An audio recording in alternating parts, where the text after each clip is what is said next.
महालक्ष्मी कथा। पुरानी कथा। एक बार महालक्ष्मी की खोज में भगवान विष्णु जब भूलोक पर आए तब यह सुंदर घटना घटी। भूलोक में प्रवेश करते ही उन्हें भूख प्यास मानवीय गुण प्राप्त हुए।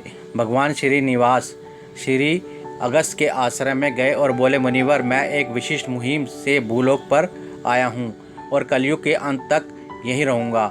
मुझे गाय का दूध अत्यंत पसंद है और मुझे अन्न के रूप में उसकी आवश्यकता है। मैं जानता हूँ कि आपके पास एक बड़ी गौशाला है, उनमें अनेक गायें हैं। मुझे आप एक गाय दे सकते हैं क्या? ऋषि अगस्त हंसे और कहने लगे, स्वामी, मुझे पता है कि आप श्रीनिवास के मानव स्वरूप में श्री विष्णु हैं। मुझे अत्यंत आनंद है कि इस विश्व के निर्माता और शासक स्वयं मेरे आश्रम में आए। मुझे यह भी पता है कि आपने मेरी भक्ति की परीक्षा लेने के लिए यह मार्ग अपनाया। फिर भी स्वामी, मेरी एक शर्त है कि मेरी गौशाला पवित्र गाय केवल ऐसे व्यक्ति को मिलनी चाहिए जो उसकी पत्नी संग यहाँ आए। मुझे आपको उपहार स्वरूप गाय देना अच्छा लगेगा, परंतु जब तुम मेरे आश्रम में देवी लक्ष्मी संग आओगे और गोदान के लिए मुझसे पूछोगे तभी मैं ऐसा कर पाऊंगा। भगवान श्रीनिवास हंसे और बोले, ठीक है मुनिवर, तुम्हें जो चाहिए वह मैं करूंगा। ऐसा कहकर वापस चले गए। बाद में भगवान श्रीनिवास ने देवी पद्मवती से विवाह किया। विवाह के कुछ दिन पश्चात भगवान श्रीनिवास उनकी दिव्य पत्नी पद्मावती के साथ ऋषि अगस्त महामुनि के आश्रम में आए, पर उस वक्त ऋषि आश्रम में नहीं थे। भगवान श्रीनिवास ने उनके शिष्यों से पूछा, आप कौन हैं और हम आपके लिए क्या कर सकते हैं?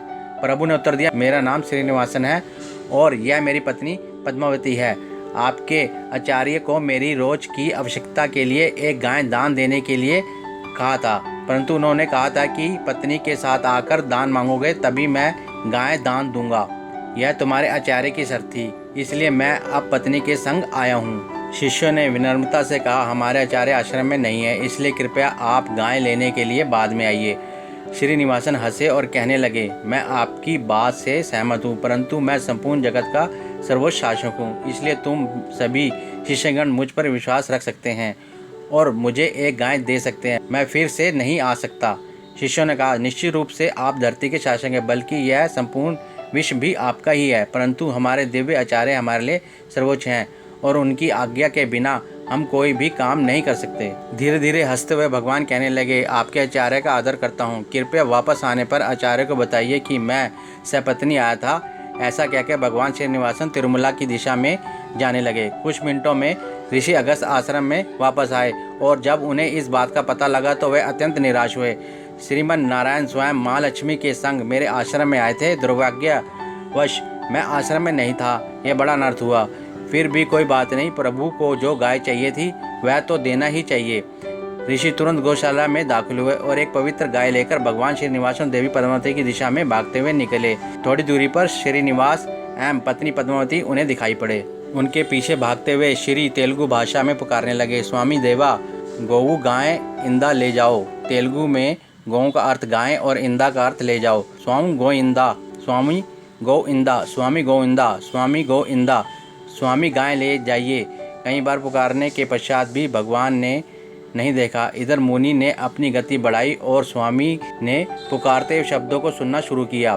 भगवान की लीला उन शब्दों का रूपांतर हो गया, स्वामी गोविंदा, स्वामी गोविंदा, स्वामी गोविंदा, गोविंदा गोविंदा।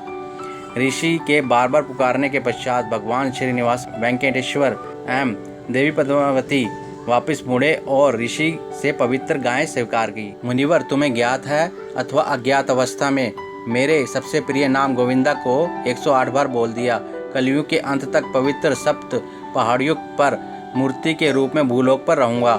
मुझे मेरे सभी भक्त गोविंदा नाम से पुकारेंगे। इन 7 पवित्र पहाड़ियों पर मेरे लिए एक मंदिर बनाया जाएगा और हर दिन मुझे देखने के लिए बड़ी संख्या में भक्त आते रहेंगे। भक्त पहाड़ी पर चढ़ते हुए अथवा मंदिर में मेरे सामने मुझे गोविंदा नाम से पुकारेंगे।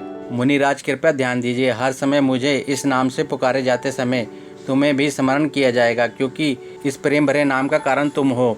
यदि किसी भी कारणवश कोई भक्त मंदिर में आने में असमर्थ रहेगा और मेरे गोविंदा नाम का स्मरण करेगा, तब उसकी सारी आवश्यकता मैं पूरी करूंगा। 7 पहाड़ियों पर चढ़ते हुए जो गोविंदा नाम को पुकारेगा, उन सभी श्रद्धालुओं को मैं मोक्ष दूंगा। जय माता दी।